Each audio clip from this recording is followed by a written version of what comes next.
వేరే కంట్రీస్ వాళ్ళ సంగతి మనం పక్కన పెట్టుకుంటే, సో దీంట్లోంచి ఫిల్టర్ చేస్తే ఇప్పుడు ఐసోళ్ళు, తర్వాత ఈ మన సిబిపి వాళ్ళు, యుఎస్సిఐఎస్ఏ వాళ్ళు మొత్తం ఇంక్లూడింగ్ ట్యాక్స్ టీమ్ వాళ్ళు అందరూ కలిసేసి డేటా షేరింగ్ చేసుకుంటున్నారు.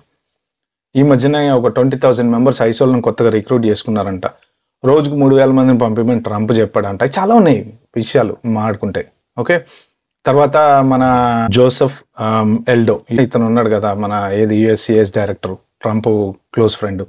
ఆయనకి ఓపీటీ లేపేసేయాలని ఎప్పుడో పబ్లిక్గా చెప్పాడు. అసలు ఈ ఓపీటీ చాలా మిస్యూజ్ చేస్తున్నారు.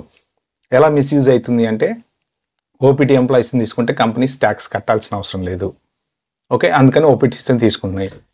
మరి యుఎస్ వాళ్ళని ఎందుకు తీసుకోవట్లేదు అంటే, యుఎస్ వాళ్ళు ఓపీటీ కిందకి రారు కదా, వాళ్ళు సిటిజన్స్ ఓపీటీ కిందకి రారు కాబట్టి వాళ్ళని తీసుకోరు. తీసుకుంటే వాళ్ళు జనరల్గా టర్మ్స్ అండ్ కండిషన్స్ సిటిజన్స్కి చాలా ఉంటాయి, వాళ్ళని తీసేయాలంటే తీసేయలేరు. మళ్ళీ వాళ్ళ మీద